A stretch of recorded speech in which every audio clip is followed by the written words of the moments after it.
I was wondering what to tell you today. It's me, it's my life, but how many times have you stopped to think about yourself in another language? I could tell you about my born place. I grew up in a small town in Brazil. I had many friends and no worries, in a good place for great memories.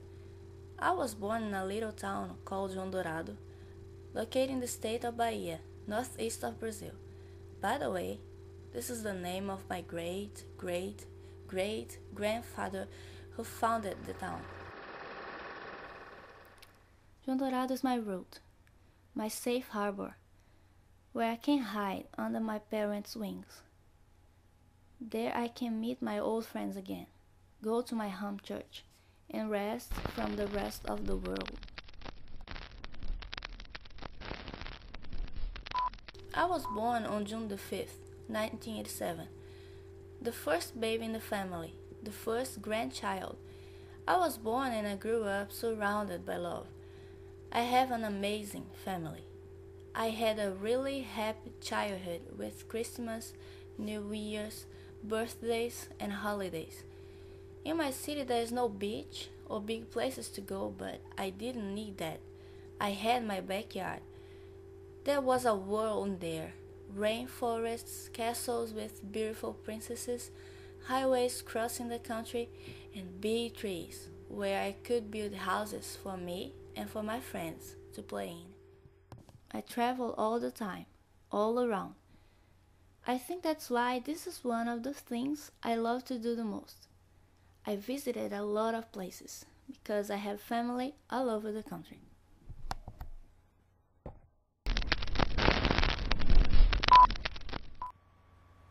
I could tell you about my high school, which is called Ensino Médio in Brazil. This is the time when we think that will never end. We spent 3 years in our high school, and seems like it's much longer than that. Not because it's painful or something like this, it's because so many things happen. We make the best friends ever. We decide what we're going to study in college. We figure out professional skills. And ever since I was in high school, I have known that I wanted to be a journalist. After the Ensino Médio, we take a university entrance examination called vestibular, the worst nightmare in our student life. It's so much pressure. If we do well, we go to a public university, which is really good. If we don't, we need to try again the following year. I tried the vestibular 2 times, 2 years. It was really hard to get in, but thank God I made it in 2007 to our journalism college. And I made it in another state, so I had to move away and live all my life as I knew it. Time to grow, I thought. The beginning was hard. I was homesick. I didn't have many friends. The city, Campina Grande, was huge compared to João Dourado.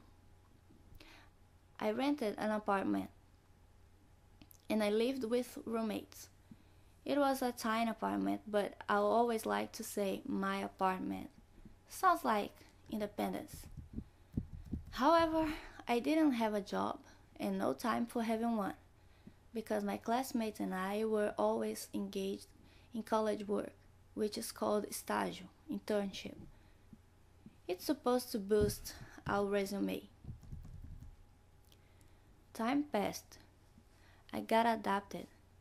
I confirmed my skills and I discovered one more: photography. I made really good friends. I started to love my new life, and I can tell you that up to April this year, Campina Grande had been the biggest experience in my life. But in the beginning of my junior year in college, Tia Erika called me to come to the United States for a few months. It was a dream come true. But I was afraid.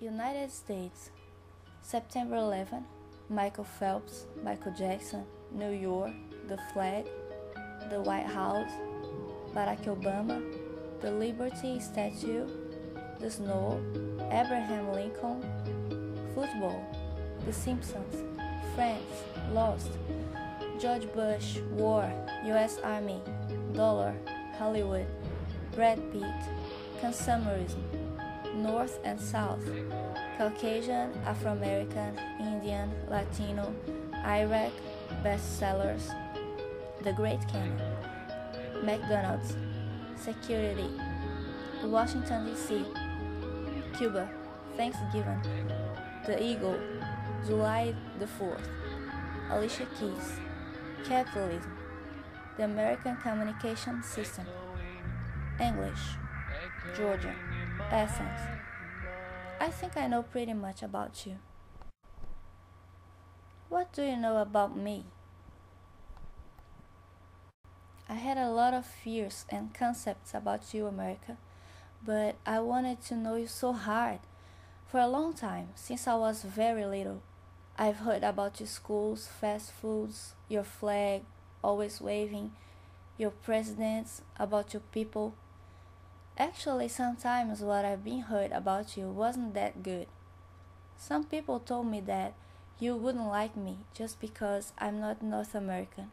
I'm a South American, but it seemed like being from the South, I fell short of your expectations. That America wasn't quite as good for you.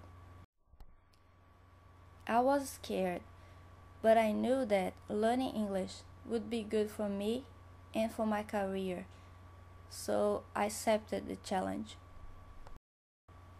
My name is Eveline Dourado, 22 years old, no kids, not married, Brazilian, a student of journalism, Latina, tourist, non-native English speaker, and no, I don't speak Spanish. I know you met me before I even stepped on your soil on April the 17th. At the U.S. consulate in Recife, you had asked me for my documents. You asked me why I wanted to see you. Then you scooped me out and you let me in. Thank you, so I could see you through my eyes. Then I started to see you like nobody could never tell me before.